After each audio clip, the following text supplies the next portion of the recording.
Hi. Welcome back to Roll20Con. I'm Anna Prosser Robinson, your very capable host, joined by Bluejay. We're here at this digital convention to celebrate all things tabletop and Roll20. And it's been a great day so far. We're just about at the end of our day here on Friday, but there's lots more coming tomorrow. And right now I get to chat with Bluejay, who I'm so excited to get to hang out with for the next hour. Yay. Bluejay, you just played a game, right? How was it? Yes, I did. I played World of Dungeons for the first time, which is like a uber simplified dungeon world hack that John Harper made. And we had only 3 hours to like make characters through to some sort of resolution. So it was very silly and fun. And Adam kind of took inspiration from the Roll20Con art, which is so incredible. So yeah, it was a lot of fun. I really enjoyed it. And obviously we saved the best for last with you and me here. Heck yeah. So. Well, if someone's just joining and didn't even watch before and maybe hasn't met you, could you introduce yourself and tell a little bit about what you do? Yeah, of course. My name is Bluejay. I am a full-time content creator here on twitch.tv/thewholeinternet. That's not my username. My username is Bluejay, but I do on Twitch and also on the internet at large. Over the last 2 years, I've been in 28 different role-playing shows, one-shots, and campaigns. So this is kind of my thing. I do 2 shows a week with Roll20, one here and one on twitch.tv/DND. I do a show in a studio in Seattle that Stars Without Number with Geek Space TV. And then I am going to be doing my second time GMing ever, starting on Monday with Modifius's Star Trek Adventures RPG, which I'm really excited for. I GM'd for the first time very recently in April. I did a Dungeon World one-shot with some of my favorite GMs. And now I'm just like, why didn't I have Anna there? And I'm kicking myself. Dude, but you had a stacked cast. Who was that? Tell everyone. Well, we had Adam because Adam's been, he was the first GM that I ever played with. And he also is the creator of Dungeon World. I had Matt Mercer because when I was starting playing, we played Dungeons and Dragons Adventurers League for our first game. And when I wanted to find out how to play Dungeons and Dragons, the first place people suggested I go was to watch some Critical Role. So the first D&D that I watched was Critical Role. So I had him, and then I had Naja Otikor, who was my GM for Misclick's Prophecy, which I played with a bunch of cool nerds. And I wanted her because like her sense of humor is guaranteed to throw me off guard, and I knew that I wouldn't be able to take things too seriously with her here. And then I also had Holly Conrad, who I first met through a one-shot of Worldwide Wrestling, and I just think that she's super fun and rad. And she also recently started GMing for the first time on live, not for the first time ever. So I was like, well, she's a GM, let's go. So it was fun to play with. They're all fun to play with. Exactly. I was lucky with my first group of folk. Dude, playing with the GM that was the GM that you watched when you first were learning to play must have been kind of a trip. Yes, it extremely was. Because I feel like as you go through your role-playing game experience as a player, you kind of gain inspiration from every game master and also other players that you're surrounded by. But especially when you're thinking about game mastering for the first time, you think back to all the different game masters that you've experienced and their work that you've either seen or interacted with, played in games with. And so taking those people whose games I've either watched or actually been involved in, and then running a game for them, it was kind of like here's all the things that you've taught me.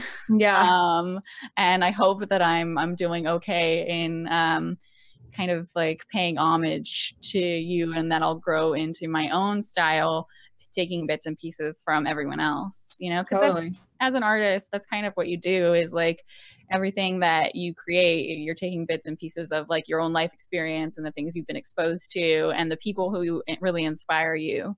So yeah, it was fun. It was intimidating. I'm glad it was a one shot because then it was done and over with. It was hellish to actually plan. It was supposed to happen in February, and then it was a full thing. But just getting everybody together at the same time kind of thing. Yeah. And then Matt got sick. And it was I found in the transition from player to GM that the hardest thing to get used to is the planning stages. Getting everyone's schedule to work is absolutely hellish, and I hate it. Yeah. You get your mind set on a cast that you want, and then trying to get their schedules to work together is the worst. Yeah. Yeah, and that's not even to say anything about the prep for the game and everything. Yeah. Well, so what is your recent GMing experience been like? Yeah, I can totally relate to the idea of kind of GMing for somebody that taught you, because I've been playing, the longest running game that I've been playing is on Misclicks on Tuesdays with Koibu as the GM, Neil Erickson. And that's been like 5 or so years that he's been my GM through different and mostly we started out with 2nd edition Dungeons and Dragons, and we've done some custom weird, like not even any, like a game that Neil made up, but every Tuesday for that long. So, and everyone is always saying like, you should try DMing. And I did a Dungeon World mini series once, and I tried, a couple dabbled here and there, but I had never done ever an actual module from Dungeons and Dragons. And so I wanted to give that a try. So I pulled out the 5th edition starter set adventure, Lost Mine of Phandelver, the 5th edition one that comes in like the box with the dice if you want to just like get started. Because I figured if I'm going to kind of put myself out there on stream for like the first time that I'm ever DMing in Dungeons and Dragons this way, then we can all kind of learn together, and probably a lot of other new DMs try this as well. So maybe we can kind of share the experience. Because all the other ones I had ever done were like, I just made it up as I went. I got to DM Dice Camera Action for 2 episodes.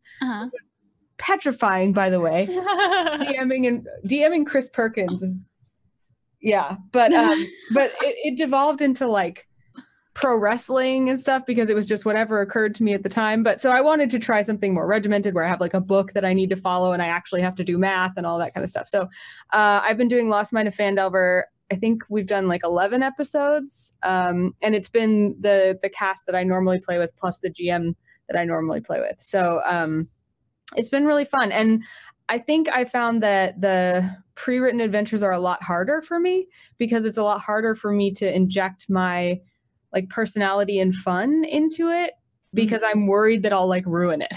I definitely think that kind of comes with experience with the pre-written adventures. Like I know that because we're doing Tomb of Annihilation right now, and there's been a lot of times where I've really seen, not having read the adventure, but I've kind of, I guess, clued into the fact that Adam was taking some like creative liberties with the encounters or something like that.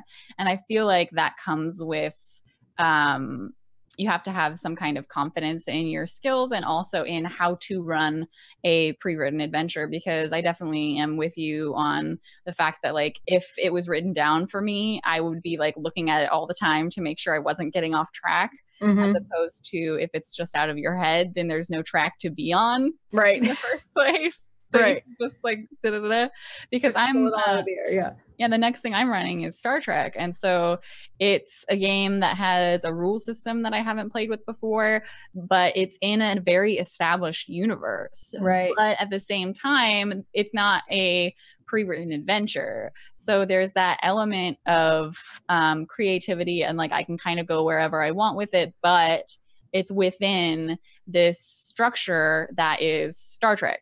And the like spaceship crew structure as well. So I'm really interested to see how that helps and how it like hinders and what kind of pressure I feel from the established canon of Star Trek to like go along with certain things, whereas like maybe it'll help feed my imagination to already have that, or maybe it'll just be like, oh, am I doing this wrong? Like what is a good Klingon name? I don't know.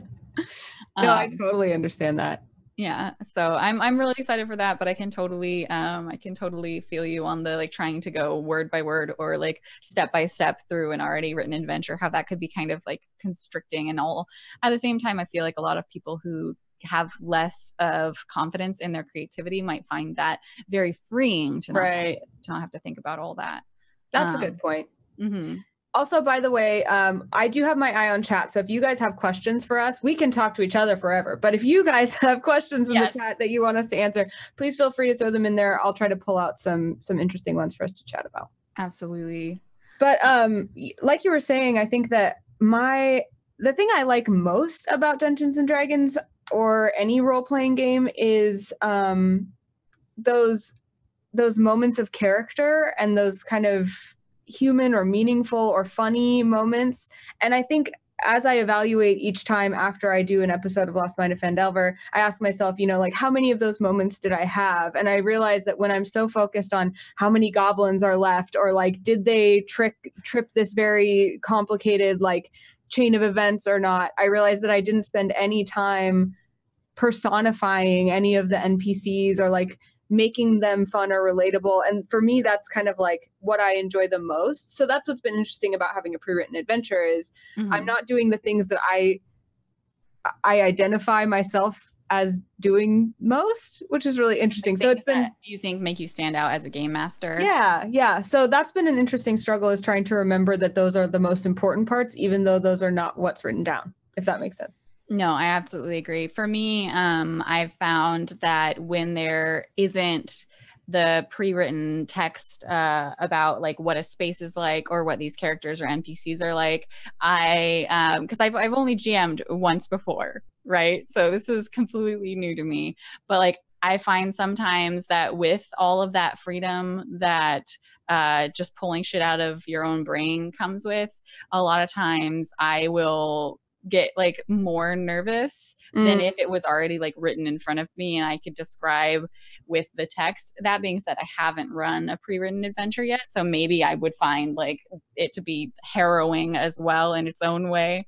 But yeah, I definitely find that setting the scene and describing the space are my biggest challenges, just because you want people to notice certain things, but you don't want to like point them out too hard. And you definitely want them to have a feel for the setting and really be able to see their own characters inside of it. But at the same time, you don't want to spend too much time describing, because you want to let your characters speak, and you also want to have things for them and NPCs for them to interact with.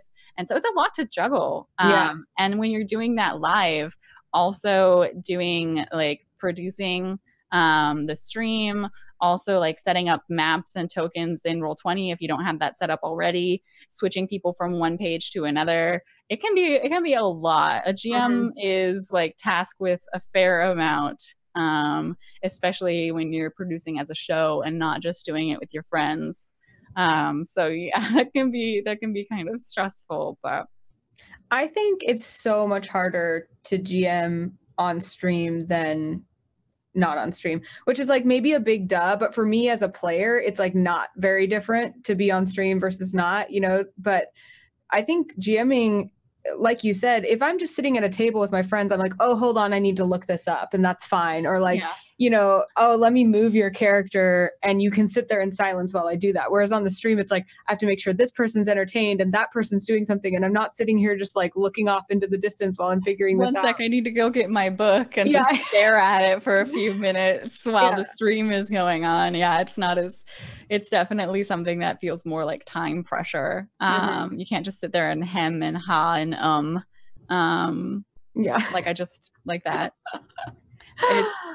I think it's something that you get used to. I think it's something that as a human being, the more you do it, the less anxiety inducing it becomes. But like everything new, it's just, you kind of just have to dive in. There was a question in chat, when playing in groups with those who've DM'd for you before, does that feel more of a helpful thing or more of a nervous or anxiety inducing thing?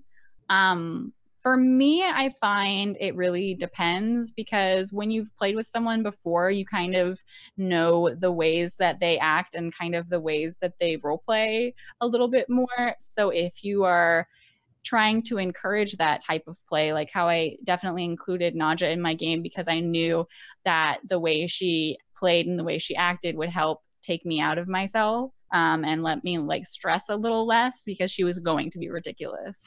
Right. Like I knew and was prepared for what I was getting into playing with someone that I had already played with. I knew what I was getting into playing with Adam, and we talked ahead of time. Like he made the game.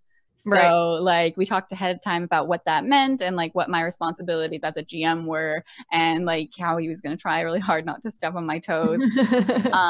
But I think that it all comes down to like when you already have a pre-existing relationship with somebody, it's more comfortable to be able to tell them what you need from them or to know what it is that they're going to be giving you most likely. Whereas when you're joining a group with people you might not have played with before, it's a whole new set of questions, you know? Totally. I think that, I mean, I would say whether a new GM or playing in general, I think a really important thing is setting expectations at the beginning of the game and making sure, like you said, you know what you need from each other. Because I think that was one thing that worked for Lost Mine of Phandelver was where I said, hey, I don't know what I'm doing, so it's okay for you guys to call me out on rules, or I might ask you for help on rules, and I want that to be okay. Mm-hmm. And so that was really helpful because then playing with somebody who had GM'd me before, I could be like, I think this is the rule. Can you check me? And not have that like break someone's immersion or make them bored. You know what I mean? Because that's the expectation I set out at the beginning. And I think that it applies to a lot of things about role-playing games, that it's really important to kind of set those expectations from the beginning so that everybody knows how to make sure everybody else has a good time. Mm-hmm, absolutely. And especially like, and it's all about the communication. Like as a first time GM, I kind of went into it with a series of goals that I wanted. And the thing I think was most important for me, because it was a one shot, is I wanted to have a, you know, beginning, middle, end. I wanted the story to have a completion. I didn't want to feel like I GM'd for a while, we went on an adventure, and I didn't really have a good way to wrap it up. Because I think that that's really important in telling a story, is having some place where you can declare it finished, whether it's like the game we were just playing where there's kind of a cinematic finished moment and in the chaos, or whether it's like, okay, now everyone's dead, or you accomplished this thing which during a campaign might be step one of the adventure, but because we're just doing a one shot, like we can declare it ended. And I communicated that to my group. I was like, I really want to make sure that whatever place we get to at the end of those 4 hours, we have a succinct like end place. And I told them that. And so they knew that what I wasn't really particular about the like theme. I didn't need it to be like dark or light. We ended up going pretty lighthearted.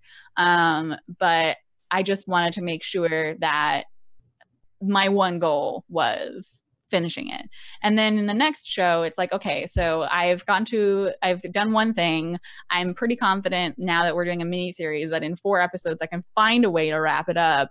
But like, what's my next goal as a new GM to set for myself? And not really an outside pressure thing, but something that I myself want to accomplish. And I think for me, it's definitely being better at setting the scene, describing the location, and that's going to be really helpful because it's already in Star Trek. It's in a universe that I've seen does like hundreds of times watching TV shows. So, but I think that very small goal setting, like each session you do, like having something that you want to make sure that you try and improve on, as opposed to just kind of like blah, blah, being crazy and all over the place. That's something that I'm trying really hard to do as a new GM, is take on one thing that I want to improve at a time, and not like everything. I want to improve everything over time, but you can only handle so much at once. I totally empathize with that because we get to interact with so many amazing GMs who like have been doing this for so long and just in their sleep can do things that are so difficult for me. So it's like, I totally relate to that, where I get so frustrated with watching back my own DMing because I'm just like, that's not what I want to do. I want to do this, you know, but it just doesn't happen overnight. So I love the idea of setting a goal for every little step along the way. I think that's really cool. Well, I mean, that's just an important like mental health thing. And I think that Take This is definitely supportive in like breaking down things into small manageable steps. And that's anything in your life, but particularly for like improvement in streaming or GMing or like learning how to use Roll20, like set aside one thing in particular that you want to focus on and then go from there, instead of like, I want to master this game system. Right. Like, how are you here to break it down? Break it down just a little bit. Be easy on yourself. Give yourself some grace. Yes, seriously. We got another question from Radacious.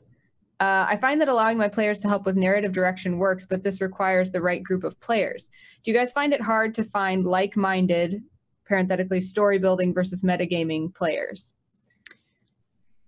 That, I mean, we are baby GMs here, so you know, there haven't been a ton of times where we've set out to find players and maybe had the opportunity to find the right or the wrong players.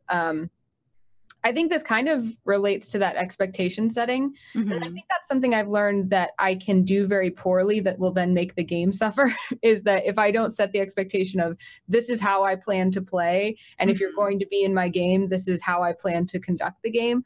I don't tend to be a very mathematical GM. I don't plan to be a huge rule stickler. So for people that really like min-maxing, or people who would rather think about the fun rules of the game as opposed to the story of the game, I'm maybe not the right GM for them, or, you know, they need to just adjust their expectations. So I think I wouldn't say I have found it difficult to find those kind of players. I would say I have found it really important to express what I want out of a game, because once you don't do that, then I feel like it's a lot harder to change a game once it starts, or to set expectations once you're already in a game, because people can get really hurt, you know, like you can really, role-playing is by nature very vulnerable. So if you're putting yourself out there in a certain way and then someone's like, I don't like the way you play, you know, it can be very hard. So it's important to say up front. Yeah, and I think for me, it's like a two-step process, because I'm not only filling in a game with players, but I'm also casting a show, because I GM online for like people. So I'm not just looking, more than a two-step process. I'm not just looking for people I want to play with, or people I want to play with who also have play styles that mesh with my GMing style, which I haven't actually like figured all of it out yet, because I've only GM'd one time. So it's like you have to find people that you want to play with, people you want to play with who match the style of your game, who want to play the game that you want to play, people who you want to play with who match the style of your game, who also have free time to do so. And then like add all those three things, plus they have to have the technology to be able to stream. So like a webcam and a mic that isn't too crackly. And then you add all of that together, and it's like you narrow it down all, like you think there's so many people, but it ends up only being a small group of people to pick from. And then you try and pick from those people the ones who best showcase like the tabletop experience that you want to broadcast specifically, because I think it's super important to find a cast that has variety in like gender presentation, in racial presentation, in like opinions and like different ideas. I want to make sure that not everyone is like all saying the same things, you know. I want to have that conflict, but not in a way where they're not having a good time. So like if I have one player who I know is going to play kind of like quirky and like all over the place, and I have another player who I know is going to go more for the drama, like I want to see like where those things come into conflict, but I don't want anyone to not enjoy themselves, you know. And I also want to make sure like I'm presenting a group that isn't just white men, you know, because like I think that's really important as a game master who's doing live like showcasing of gaming and has a certain audience. Like I want to make sure that I'm showing to my audience the way that I want tabletop to be. And that's like super important, because some people like they cast and they're casting their friends, and that's totally fine. Like if you want to play with your friends, yes, and I want to play with my friends too, but like there's a like 5, 6, 7 step process and narrowing it down from the people I want to play with to the people I am broadcasting with. And like sometimes I can't just have like all of these people in one game with me, because there's so many people, and finding that right fit It is really good. Yeah. Yeah. I'm curious, because we're here because we're new GMs.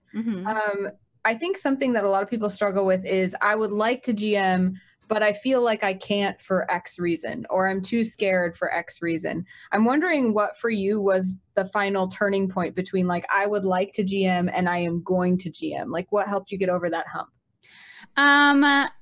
Well, so there's two things. I had the same thing with you where everyone was like, when are you going to GM? When are you going to GM? When are you going to GM? And like, I definitely like part of me, I've always wanted to be a storyteller in one way or another. I used to want to be like an author or a writer when I was a kid. Like that was a big inspiration of mine.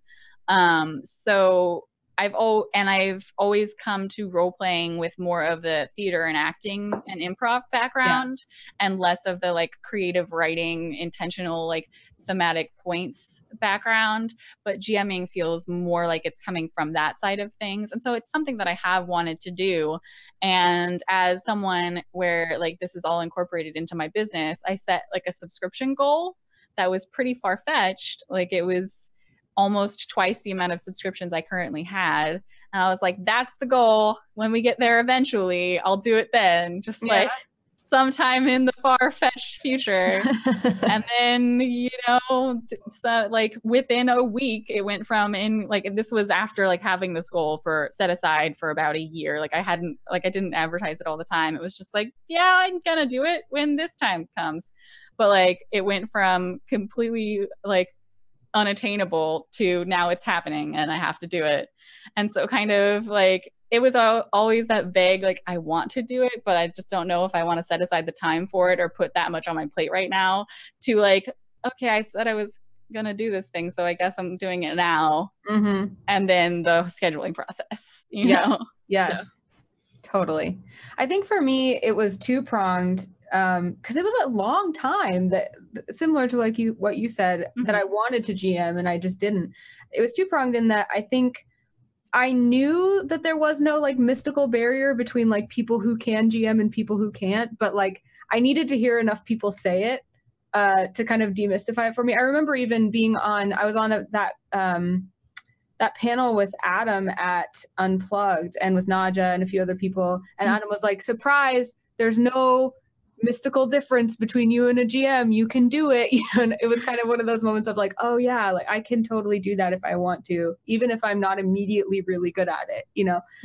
So hearing enough people tell me that, I think, and just kind of getting over myself was one of the first steps.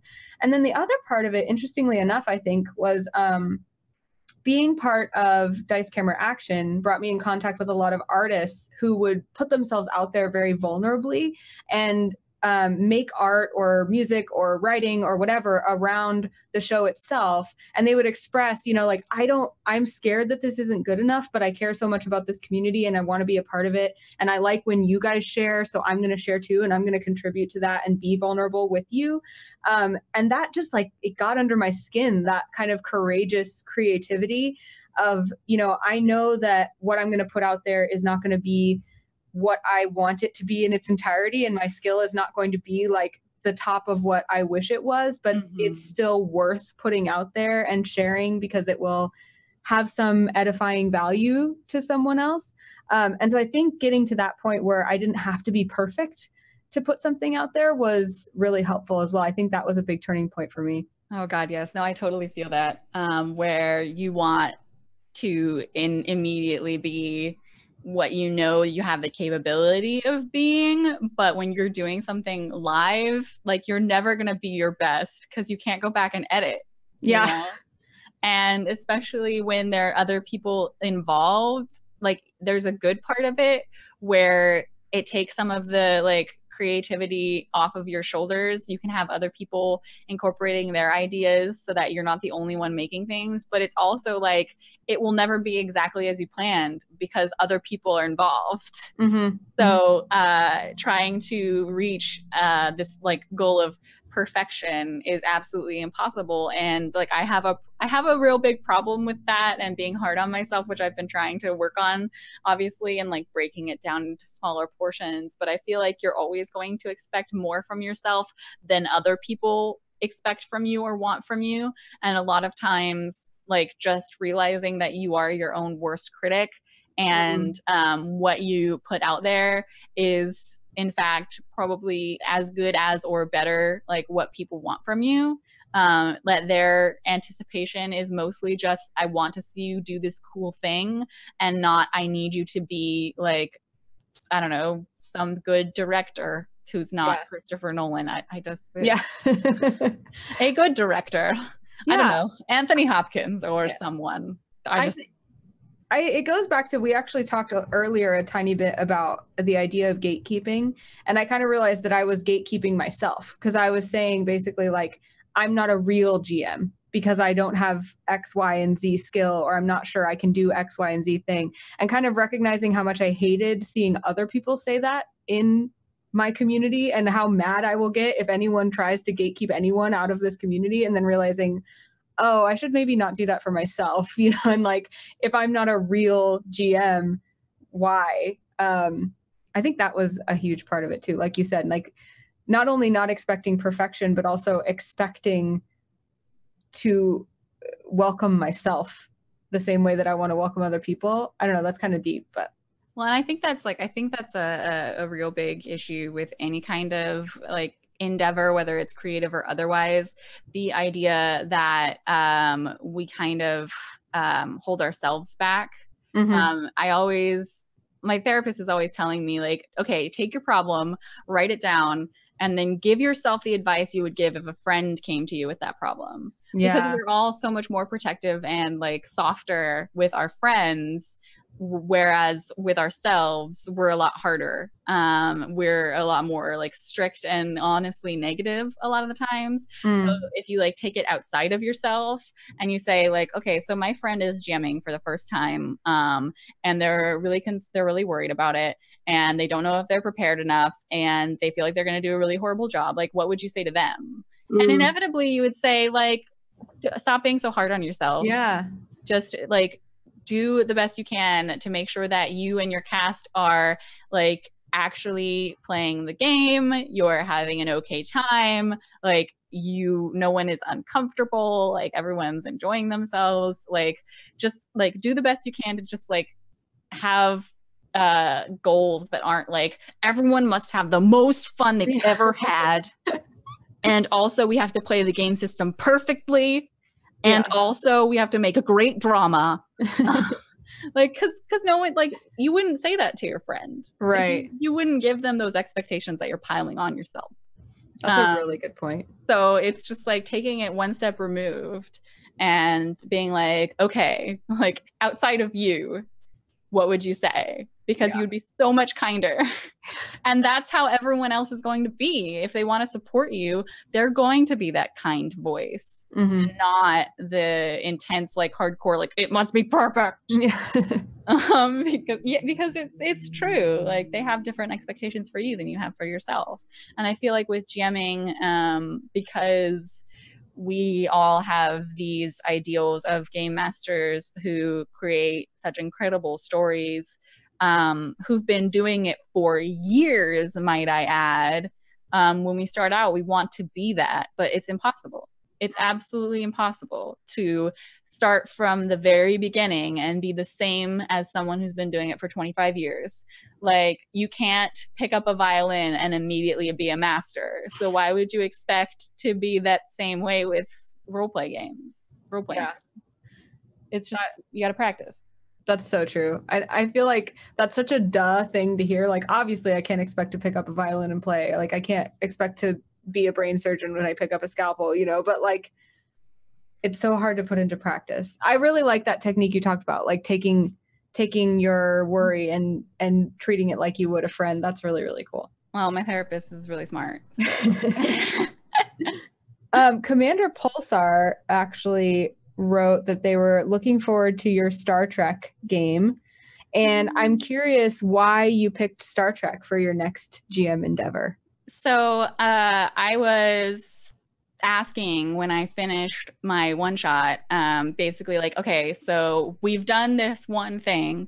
What's the next step? And a lot of people said, like, after you've done a one shot, doing like a campaign or a short series instead, like change up the format a little bit So that was one thing. I wanted to do something that was a little bit longer form.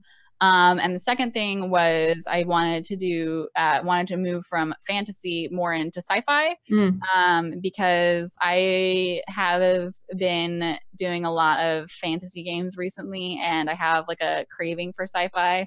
And as Adam has said, I've been watching Star Trek since before I could walk.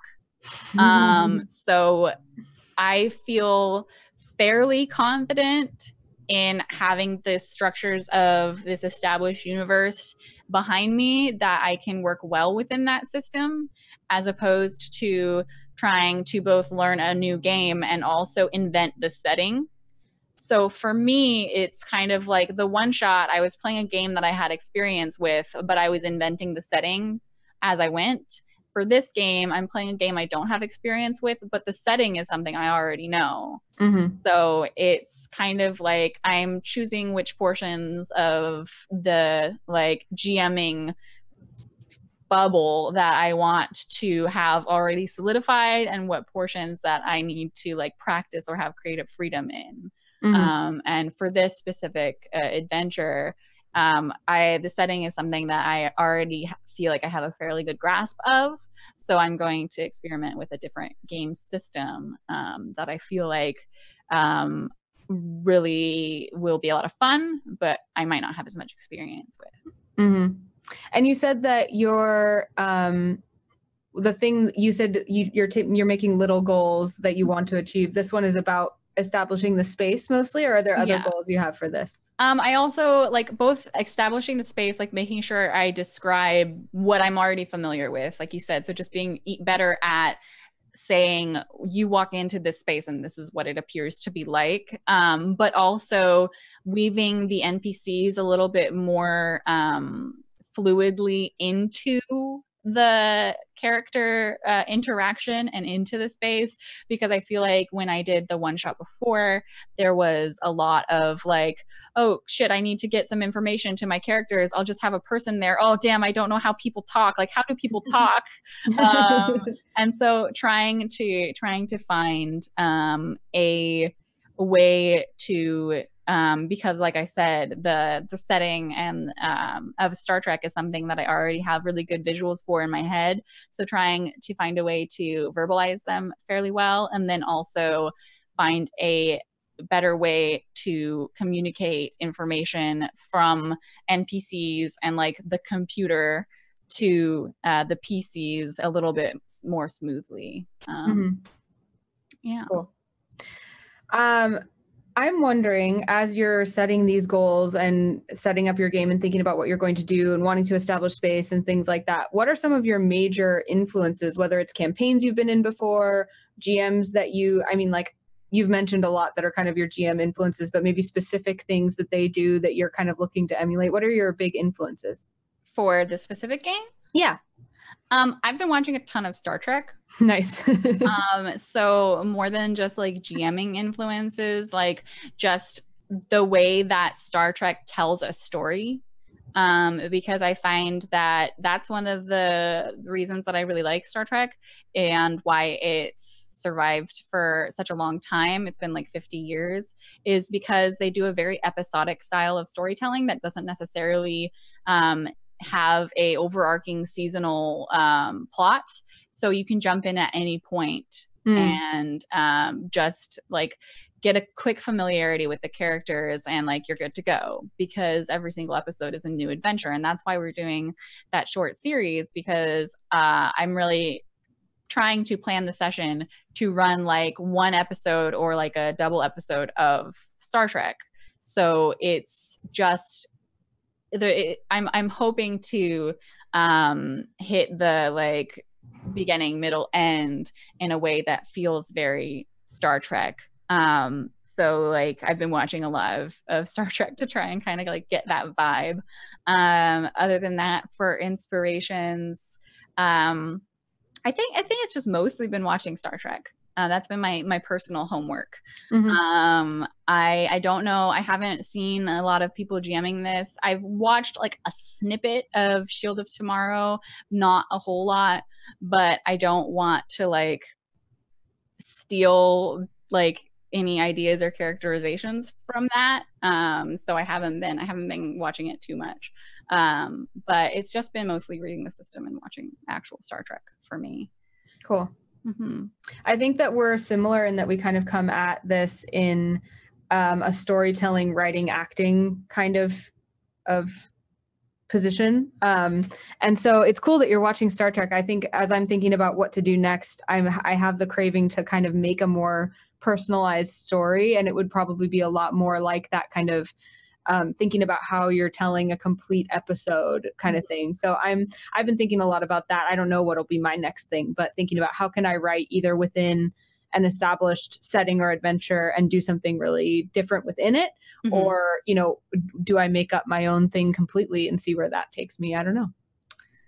And I think that's one of the cool things about like you being fairly familiar with the Forgotten Realms and D&D, having played in a lot of that, is that you can kind of take the lore and history of D&D and create an adventure inside of that, in the same way that I'm doing it with Star Trek, because I'm not as familiar with D&D. Like I said, I've only been playing role-playing games for 2 years, and I didn't really like see the lore of D&D before that. The Forgotten Realms has so much in it, and just like the mythology and the settings and everything, but like that's a really well painted backdrop for you to set your own adventure in the same way that like taking an already existing television series or an already existing like video game universe and being like, okay, we're gonna do a Witcher role-playing game, and you already have an idea of what the universe is like, but you can set a new story within that without having the same parameters that a pre-written adventure might have. Yeah, Sith Master says FR Forgotten Realms has had like 20 or 30 years of books as well. It's a bit intense. I know. Anytime anyone's like, you're familiar with the Forgotten Realms, I'm like, I feel like I have a toe in it. I just lean on a lot of the other players I hang out with to explain to me what things are a lot of the times. But I'm again trying to get over that feeling of like, it's actually okay for me to change whatever I want about the Forgotten Realms. That's the whole point. And that's another thing. That's another way that people like tend to gatekeep themselves, is that I don't know enough about this thing. I don't know enough about Star Trek. I've only just watched it casually for the past 20 years. Like, how can I make a brand new Star Trek adventure when I don't have the entire Memory Alpha wiki in my head? Like, and yet at the same time, it's like I can like off the cuff be like, oh no, Miles O'Brien didn't go to Starfleet Academy. Like, he's not a commissioned officer. Like, how don't you know this? And it's just like, so I know more than I think I know, but I'm always telling myself it's not enough. Right. And I feel like no matter how much you actually know about the Forgotten Realms, like it's really easy to just tell yourself that you don't know enough and like bar yourself from that environment in a way that like if you were advising a friend of yours, you'd be like, no, fuck no, just do it. Yeah. 100%. You're great. Yeah. Do whatever feels fun. Yeah. So we only have a couple more minutes before we have to close out our first day. But I think a lot of what you've talked about has translated very easily into advice for new GMs, people who may be considering this. But if there were kind of one wrap-up thing that you would say you as a new GM would like to pass on to someone who's maybe thinking about being a new GM or like needs encouragement, what would you say? I think that the number one thing for the first time you're GMing, I would say don't over-prepare, because I think that something that people tend to do is like try and get themselves as prepared as possible because they're nervous and they want to do well. And the more lore and like stuff that you want to put in the game, the more kind of like all over the place you are. I also think like trying to not over prepare, like having a campaign full adventure already written down before you just do one episode. Like maybe just start with something simple, you know, like when we did a Dungeon World one shot, or you said you did a short Dungeon World series, like something that's small to start with, that you can just have it done. Yeah. And then like have gotten over that first time GMing hump and then move forward from there. Yeah. I think that's really, really good advice. I'm trying to think what I would add to that, because I think that's pretty close. The just do it advice is really obvious, but I think that's one of the main ones. Is you can hear all of us have the same problem. All of us think that there's some reason why we're not ready yet, and I don't think you're ever ready until you just kind of start trying and doing it. So that would be my big advice. And then also be sure to think about what will make it fun for you, because when you have fun, you do better work and your players have more fun. And I think a lot of times people think, to be a good GM, I need to do X, Y, and Z. And they may forget that they also need to do things they enjoy. So like you're the whole reason why you're running this game is because you think it will be nice. Yeah. To do. Like if you're trying to run a game because you want to impress someone or because you want to make $1 million, like I don't know if that's really the best motivations. I'm not judging you, but I'm kind of judging you. I feel like first and foremost, the reason you want to run a game is because you want to run a game. And if you're not enjoying yourself doing it, then maybe just don't do it. Right. You know, like if you try and do the thing and you're like, this isn't fun for me, then don't do it. No one's telling you have to be a game master if you've ever played role-playing games before. Like if my experience with it was just like, I hate this, then I'd just be a player, and that's fine. Most games have more players than game masters anyway. So yeah. And again, I think I'm echoing Adam, I think, who said this as well, but being a GM is not better than being a player, and it's not better than being a viewer or an artist who contributes. That you just find the role that works for you, and that's an important role in the community. I think people think that there's like a ladder that you have to climb, and that if you've been a player, then you have to be a GM, and that's like a more honored position. And I think we need to get over that. I think it's entirely untrue. Like you could never ever GM, and if that's just something you don't want to do, that's totally fine. I don't think you do have to try it. Like no one is pressuring you like you have to try jamming at least once. Like what if you're just fine being a player, or you're just fine like listening to other people doing it and making cool art, or you're just fine with reading the books and looking at the pictures and that's it. Like all of these things are valid, and like there's no judgment on how you are involved with role-playing games as long as you feel good about the way that you are involved, you know? Totally. Well, thank you, Bluejay. This has been awesome. I could obviously sit and chat with you about this forever, and luckily we will hopefully get to continue doing that throughout our time in this beautiful community. But for today, we're unfortunately going to have to start saying goodbye. I want to remind you all that we do have donations open for Take This as part of Roll20Con. You can donate and you get some big perks if you tag your game with, let me find the exact thing so I'm not quoting it incorrectly. If you tag your game with Roll20Con2018, you can also get some big perks. Don't forget about that. There's also a shirt that is available with amazing art from the theme of this year. You can find all of that in the channel panels below this video. And you can also, I believe, type !donate in the chat to find out more information, or someone will do that for you here shortly.